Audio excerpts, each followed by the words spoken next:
Welcome to another science fiction story, friends. In this episode, we'll be listening to the story of Owen and the alien women in Lissari's palace. Refresh your teas and lean back in your seats. Let Sci-Fi Traveler begin. I accidentally walked into a party room with alien women, and they're begging me to stay with them. The trouble with the Lissari palace, Owen had decided somewhere around his fourth identical hallway, was that it had clearly been designed by an architect who considered signage a personal insult. Every corridor gleamed the same soft gold. Every archway curved with the same maddening elegance. The floors were made of some pale, self-illuminating stone that pulsed gently underfoot, as though the building itself were breathing, or possibly judging him. He had left the human delegation 20 minutes ago in search of what the protocol officer had euphemistically called a refreshment alcove, and he was now so thoroughly lost that he'd begun narrating his own disappearance in his head like a nature documentary. Here we observe the junior diplomat, separated from his herd, wandering the marble savannah. He will not survive the night. His translator implant, tucked somewhere behind his left ear, offered no help with directions, because it had exactly one job, and that job was language. It had, however, cheerfully informed him earlier that the ornamental fountains were pronounced with a click he was physically incapable of producing, which had made his opening remarks to the Lissari foreign minister sound like a man choking politely on a grape. Owen had been assured this was a triumph by Lissari standards. He remained unconvinced. He tried a door. It opened onto a closet full of what appeared to be glowing gardening equipment. He tried another. A blank room humming with pale blue light and no visible purpose, which honestly described most of his career. He was reaching for a third, a tall, gilded thing carved with swirling stars, the handle warm under his palm, when he heard music behind it, and thought, with the doomed optimism of the truly lost, people can give directions, and pushed it open. The music stopped. Owen's first coherent thought was that he had walked into the inside of a jewel.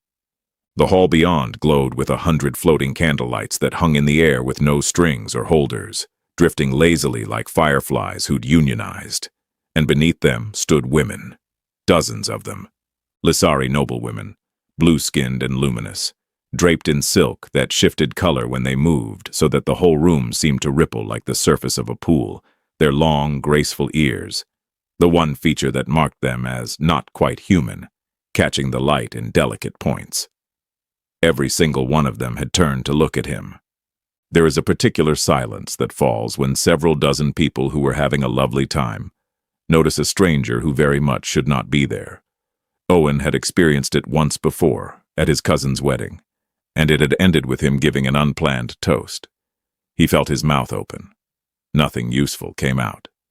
"I am so sorry," he managed. "I was looking for a bathroom."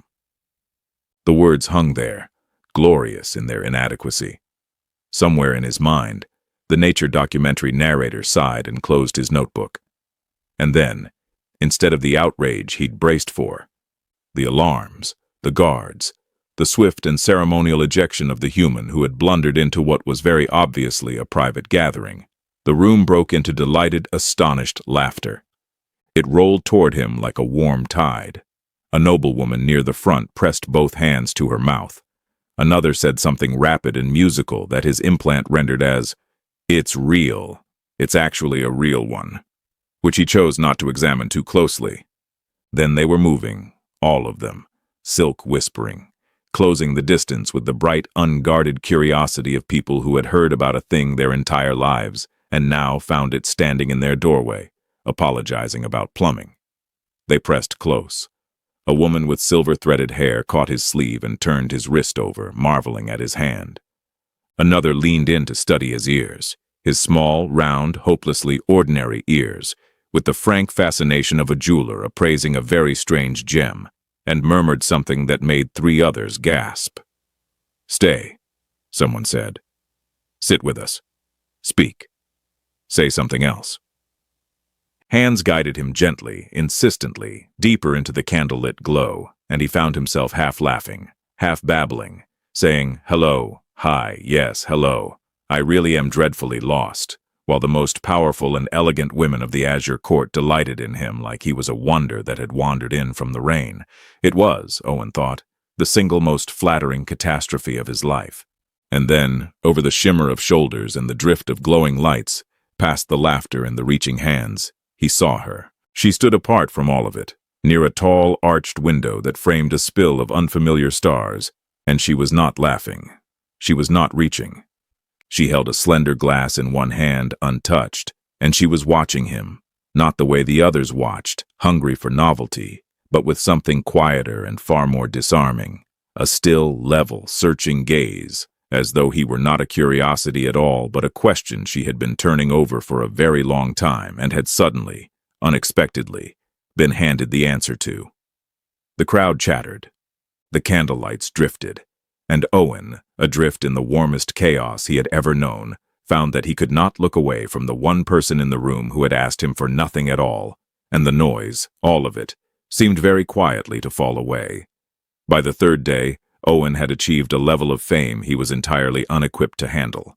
Word of the human who had wandered through the wrong door and apologized about bathrooms had swept the azure court like a very charming disease, and the noblewomen had responded by adopting him with the unstoppable enthusiasm of people who had found a new hobby and intended to master it. He was invited to a tea ceremony where the tea glowed faintly and tasted of rain and something he could only describe as purple, and where he was gently corrected each time he lifted the cup with the wrong number of fingers, which was every time.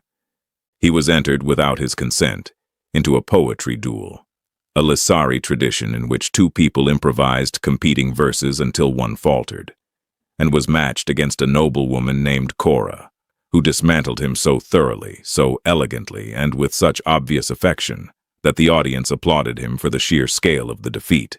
His best line had rhymed starlight with sorry, and even his translator had seemed embarrassed. Then there was the dance. The dance was a courtly Lissari form involving 9 precise steps, 3 turns, and a moment where both partners were apparently meant to bow to a candle. Owen learned this the way he learned most things at court, which was catastrophically and in public. He improvised. He bowed to the wrong candle. He turned left when the entire ballroom turned right and briefly created what he would later think of as a diplomatic incident of the ankles. And yet somehow, buoyed along by patient blue hands and a room that found his flailing enchanting rather than embarrassing, he finished the dance to genuine ringing applause, breathless and grinning, having discovered the strange freedom of a man with no reputation left to protect. "You are the worst dancer I have ever seen," a noblewoman told him warmly, cupping his face. "Please never leave." Through all of it, the tea, the verses, the bowing to inappropriate candles, Owen kept drifting, without quite meaning to, toward the one person who never once tugged his sleeve. Isabella did not fawn. This was, he had come to realize, precisely the thing that kept pulling him across every room she was in. Where the others treated him as a marvel, she treated him as a man who had gotten lost, which he found enormously more restful. She also teased him without mercy. "The candle you bowed to," she informed him on the second evening, appearing at his elbow with that same untouched glass, "was a memorial candle. You have now paid your deepest respects to a nobleman's late aunt." Owen had stared at her, horrified, and she had let the silence stretch to exactly the point of collapse before adding, "She would have been thrilled. She hated dancing too." It was the first time he had heard her laugh, and he spent an unreasonable amount of the following day trying to engineer conditions under which it might happen again. She was the court's astronomer, he learned, and she wore the title the way a swimmer wears the sea, as something she belonged to rather than something she'd been given. On the 4th night, when the revelry had thinned and the floating candlelights had dimmed to a drowsy amber, she led him out of the warm chaos and up a narrow, forgotten spiral of stairs to a tower he was fairly sure no one else remembered existed. And there, when she pushed open the door, Owen forgot how to be witty. The observatory was a great dome of dark glass, and through it poured the entire naked sky, not the tame, framed slice he'd seen from the ballroom window, but the whole staggering wheel of it.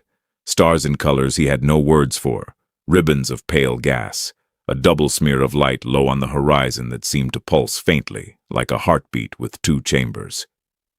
Instruments crowded the room, some brass and ancient, some humming with quiet Lissari energy, and a very fat, very unimpressed creature that resembled a cat, if a cat had been designed by a committee of owls, sat atop the largest of them and regarded Owen with open contempt. "That's Sorrow," Isabella said. "He hates everyone. You'll get used to it.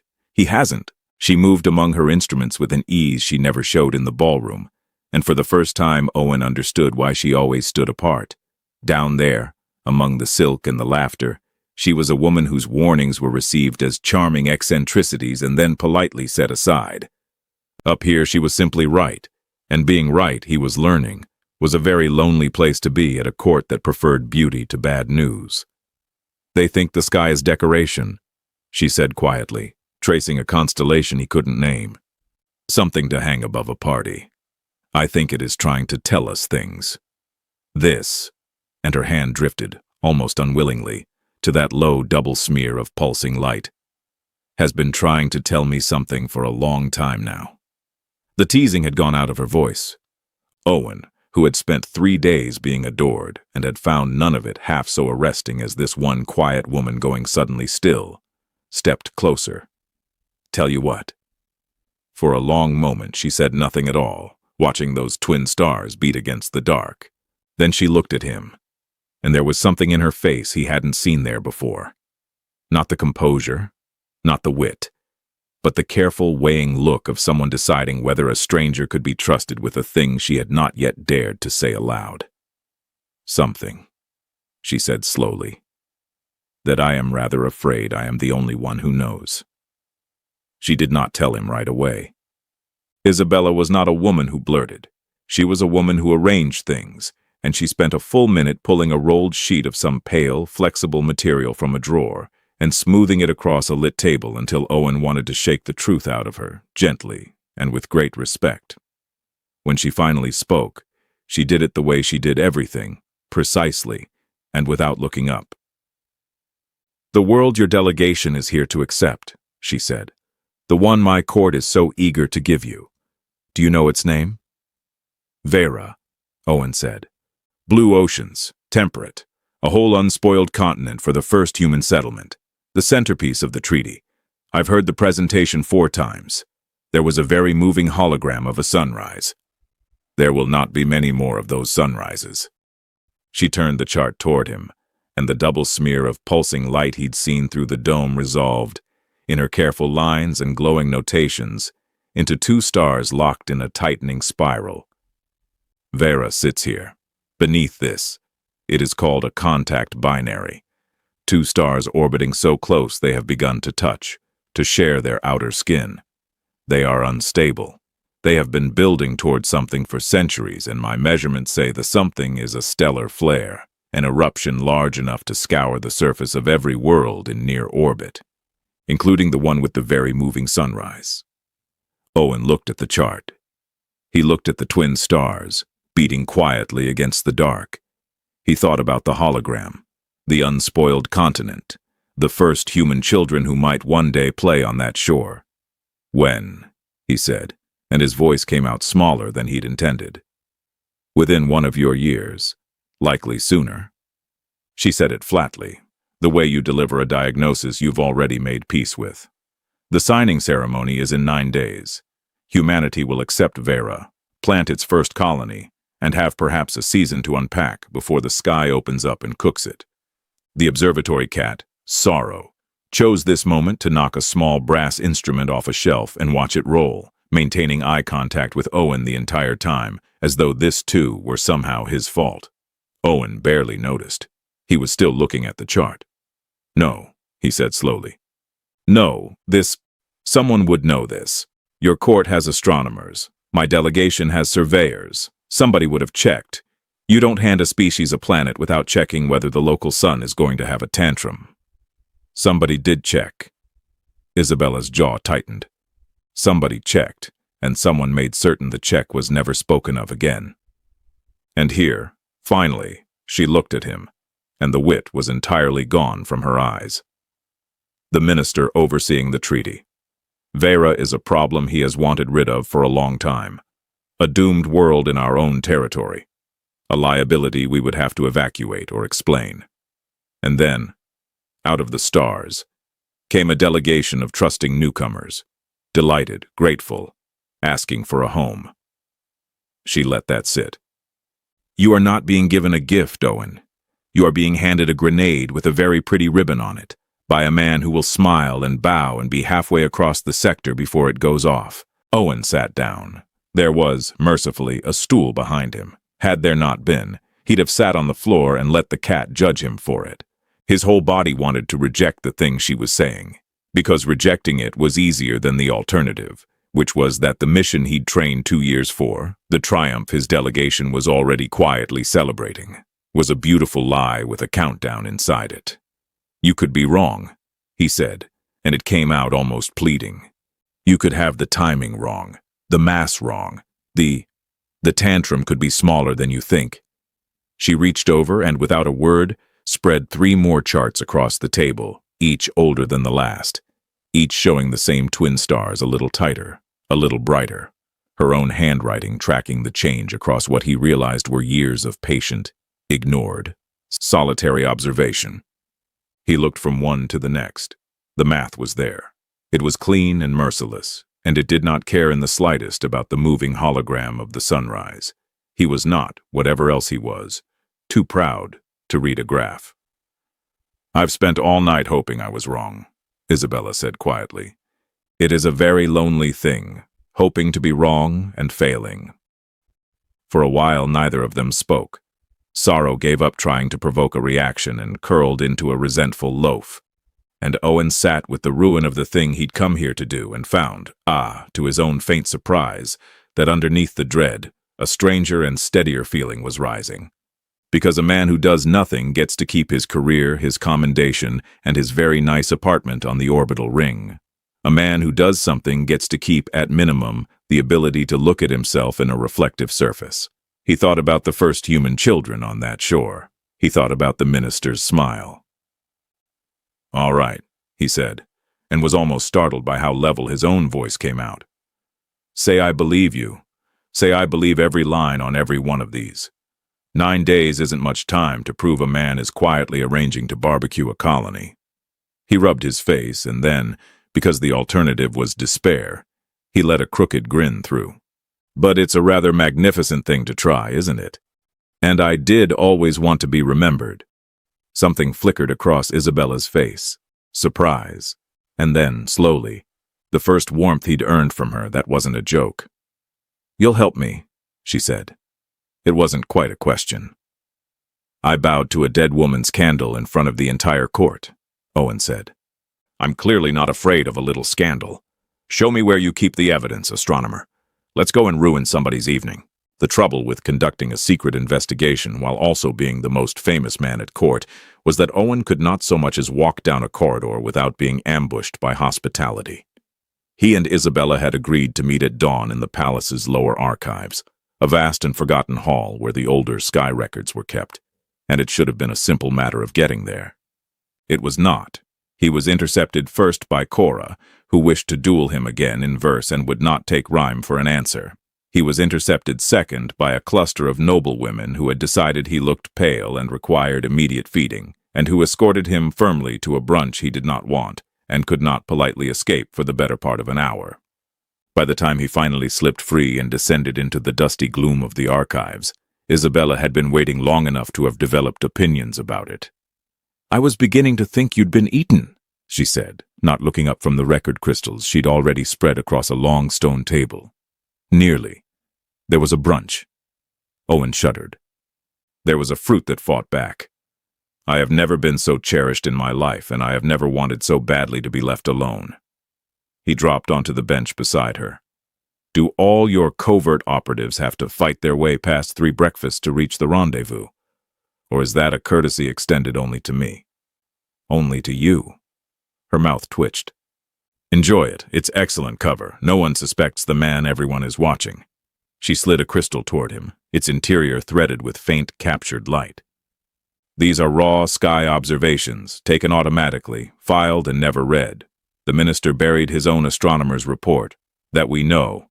But he could not untake the measurements the instruments made on their own. If the twin stars have been brightening the way I say they have, The proof is sitting in here, in numbers no one bothered to hide because no one imagined anyone would look. So they looked. For hours in the cool dark, they threaded old records through a reader and watched columns of Lissari figures scroll past.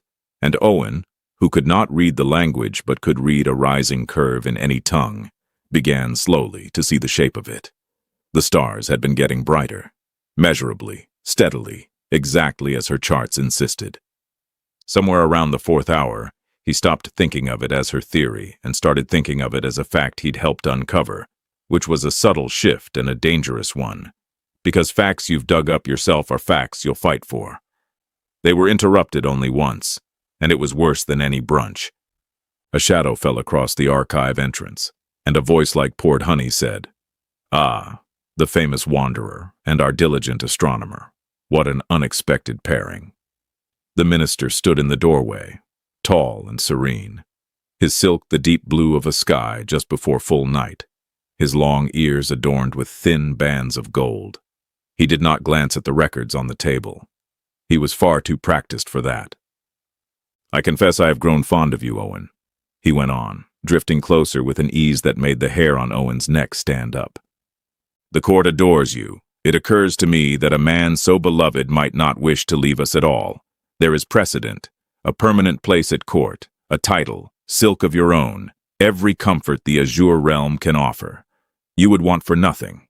You would only need to—" A delicate pause. "Remain. Enjoy. Let the tedious business of treaties be handled by those whose business it is."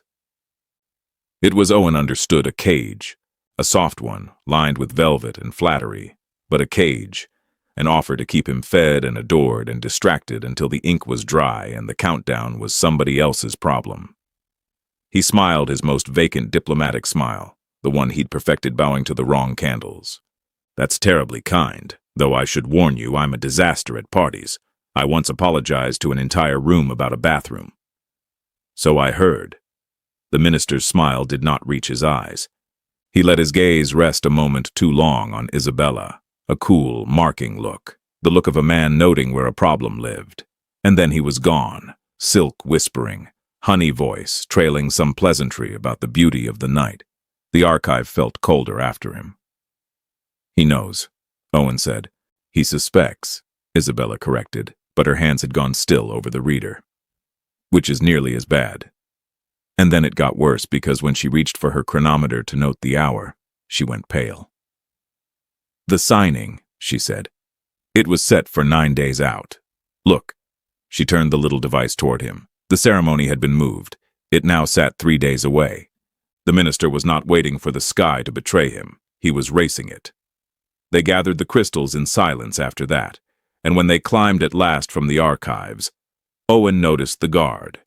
A single Lissari soldier standing where no guard had stood before, positioned with the studied casualness of a man pretending not to watch the tower stair that led to Isabella's observatory.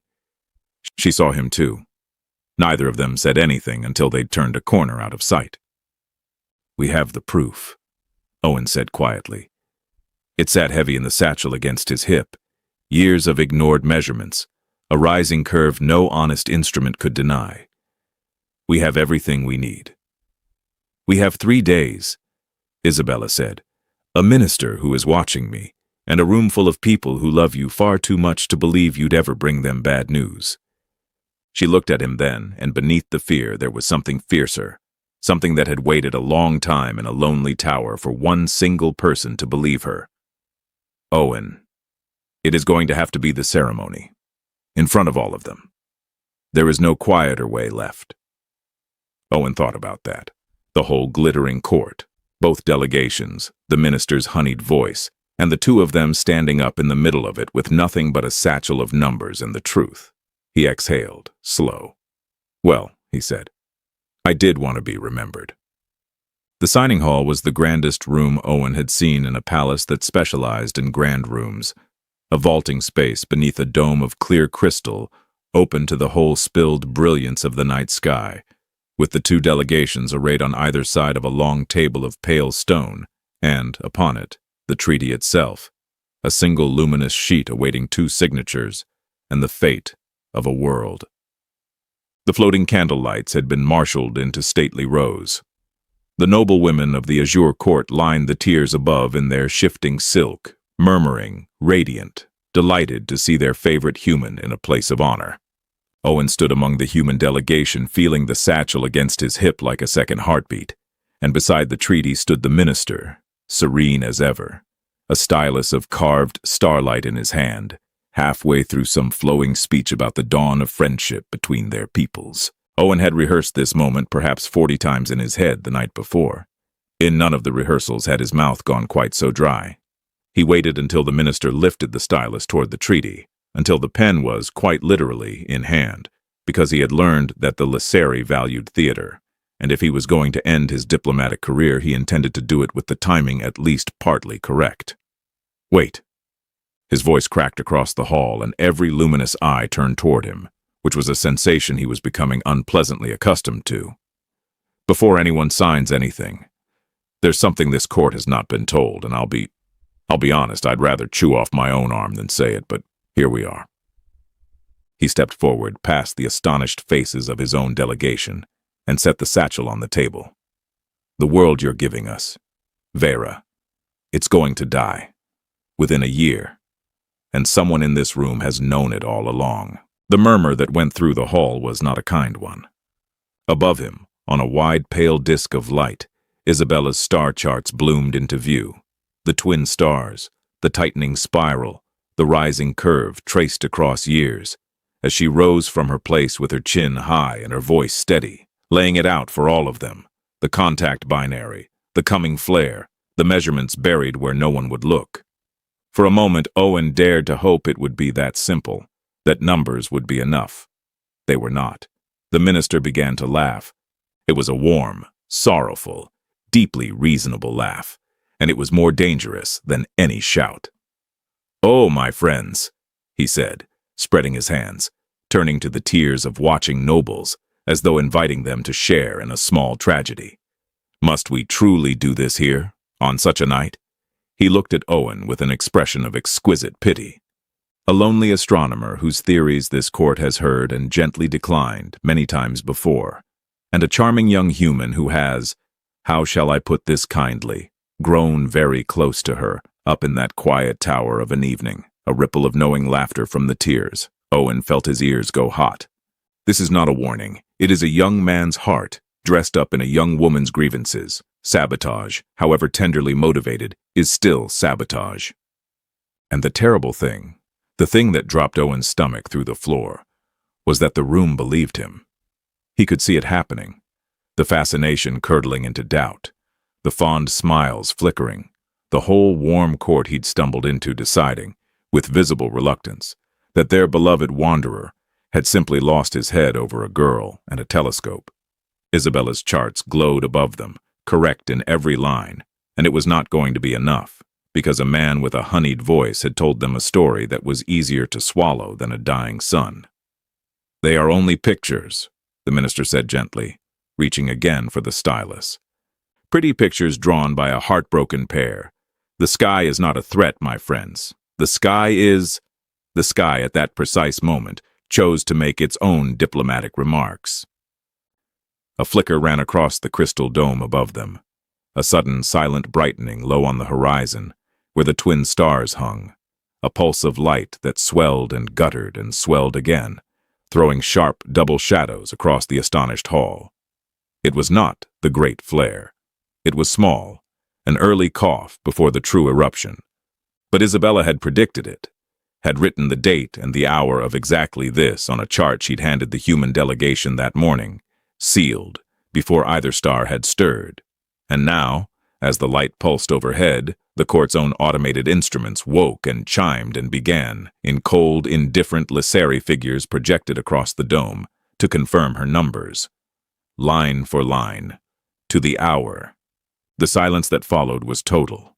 The minister stood with the starlight stylus frozen above the treaty, and Owen watched the honey drain out of his face, watched him understand that the one witness he could not discredit, could not distract, could not offer a soft velvet cage, was the sky itself. "That," Owen said into the ringing quiet, and he did not even try to keep the shake out of his voice. is the sun you were about to hand us. It just introduced itself.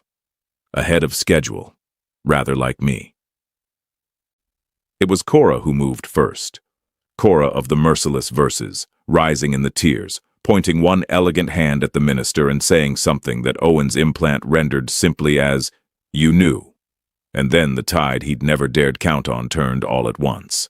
The fond, delighted noblewomen who had adored him now surging to their feet in fury, not at the human who'd brought the bad news, but at the man who had buried it, their voices rising in a bright, wrathful storm that no honeyed speech could ever hope to calm. The minister opened his mouth. No one was listening anymore. Above them all, the twin stars pulsed a second time, patient, enormous, and exactly, precisely on time. The treaty did not get signed that night, which, given that it would have committed several thousand human colonists to a slow toasting, was widely agreed afterward to be for the best. What got signed instead, 3 weeks later, was something entirely different, a document Owen watched take shape across long tables and longer arguments, and which bore, by the end, so little resemblance to the pretty poison thing on the pale stone table that even the lawyers seemed faintly proud of it. Humanity would still have a home in Lacery space, but a real one this time, a world the joint survey teams had checked and rechecked beneath a sky that did not pulse ominously overhead. And woven all through the new agreement, in careful clauses that had been Isabella's idea and Owen's stubborn insistence, was a pledge that had never existed in the old one, that the two peoples would study the volatile twin stars together, openly, so that no minister's honeyed silence could ever again decide who lived beneath a lie. The minister himself did not attend the second signing. He had been retired. That was the word the court used. Retired, delivered with the delicate menace only very polite societies can manage, to an observation post so distant and so administratively dull that Owen privately suspected it had been chosen specifically so the man could spend the rest of his career staring at stars he had once tried to hide behind.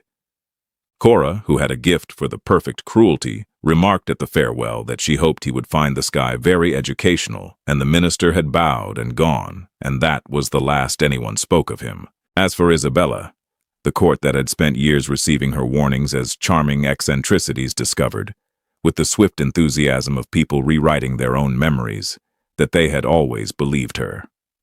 She was named to lead the new joint observatory, the first of its kind. A great open dome where human and Lacery astronomers would work side by side under those restless twin suns. She accepted the honor with grace, and then, when the ceremony was over, climbed straight back up to her own crooked, forgotten tower, because some things a person does not trade for a title. Owen found her there that evening, where he had found her first, with the whole staggering wheel of stars pouring down through the dark glass, and Sorrow the cat regarding him from atop an instrument, with an expression that had softened over the weeks from contempt to something closer to grudging tolerance, which for Sorrow was practically a marriage proposal. The human fleet had offered Owen his choice. He could go home, to the commendation, the orbital ring apartment, the career he had very nearly detonated and had instead improbably made. Or he could stay as liaison, as the human voice in a partnership that had not existed a month ago and would need someone to keep it honest. He had known his answer for some time. He had, if he was truthful, known it since a candlelit room and a woman by a window who had asked him for nothing at all. "You could have gone back a hero," Isabella said, not turning from her telescope. She'd heard him climb the stairs she always did. "Medals, speeches, that apartment you keep describing as though it has feelings." "It has a very nice view," Owen said, coming to stand beside her. "Though I found the view up here somewhat improved." "That is a dreadful line. You should have quit while you were merely bad at poetry." "I'm never quitting the poetry. It's the only weapon I have against you, and we both know it's insufficient." He leaned against the cool brass railing and looked out at the sky they had, between them, saved a colony from awe, the twin stars pulsing steady and far and, for the moment, patient. For a while neither of them spoke, and it was the easy silence now, not the searching one from that first night, though he found he could still feel the shape of that first look every time she turned it on him. They had been circling this for weeks, the two of them, dancing around the thing the way he'd once danced around that ballroom, badly, and with great feeling, and bowing occasionally to the wrong candle. "I keep thinking," Owen said finally, "about the door. The door. The wrong one. The gilded one, with the stars carved on it, that I walked through looking for a bathroom." He shook his head. "If I'd found the right corridor, if the palace had signs like a civilized building, I'd have signed your minister's lovely treaty and flown home, and a few thousand people would have died on a beach under a sunrise, and I'd never once have known there was a woman in a tower who'd spent years trying to tell someone the truth." He turned to look at her.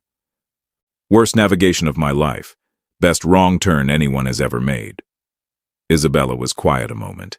Then, with the grave precision she brought to everything, she said, "I have, as it happens, done the mathematics on that." "Of course you have. Cross-referencing corridor lengths, your walking speed, the probable positions of every door you might plausibly have opened." Her mouth was fighting a smile and losing, accounting for the memorial candle, the 3 brunches, and the fruit that fought back. "By my calculations, Owen, out of every wrong turn in recorded Lissari history, yours was, without question, the single most correct." And there it was. The thing they'd both been dodging. Landed on at last, not with a grand speech, but with a graph, which was, he thought, exactly as it should be for the two of them. He laughed, and she finally let the smile through, the real one he'd spent that first long day trying to earn, and above them the twin stars burned on, steadier now that someone was watching them honestly. 2 lights that had nearly ended everything, keeping quiet vigil instead over the strange, unlikely, entirely deliberate accident of the 2 people beneath them, who had walked through the wrong door and found, waiting on the other side, precisely the right thing. Owen spent his whole life believing he knew where he was going. 2 years of training, a mission mapped to the minute, a career laid out as straight and certain as a corridor in a well-signed building. And then one wrong turn, one gilded door opened by a lost man looking for something as ordinary as a bathroom, undid every plan he'd ever made, and gave him a life he never would have chosen because he never would have known to want it. We spend so much of our time afraid of the wrong turns. We apologize for them. We lie awake replaying them, certain that if we'd only gone left instead of right, found the correct hallway, said the smarter thing, we'd be somewhere better by now. But what if some of the doors we open by mistake are the only ones that lead us to the truth? What if the detour is the destination, and we only call it a mistake because we hadn't yet arrived to understand it? Owen found a dying star, a buried lie, and a woman by a window who had been telling the truth to an empty room for years. He found all of it because he got lost. And in the end, it took an astronomer with a graph to prove what his heart had already quietly decided, that the most correct thing he ever did was the thing he did entirely by accident. So here is the question the story leaves in your hands, to carry back into your own life. Somewhere behind you there is a door you opened by mistake, a turn you took wrong, a moment you still wince to remember. What if it wasn't a mistake at all? What if the person you were meant to find, the truth you were meant to hear, the life you were meant to live, has been waiting all this time on the other side of a wrong turn you haven't forgiven yourself for yet? Look again at the doors you regret. One of them may have been the most correct wrong turn of your life. The end. We've reached the end of our story, friends. I hope you enjoyed it. Before we go, would you do us a favor? Don't forget to press the like button below and leave your thoughts on the story in the comments. And subscribe to our channel for the next story. See you in another science fiction story.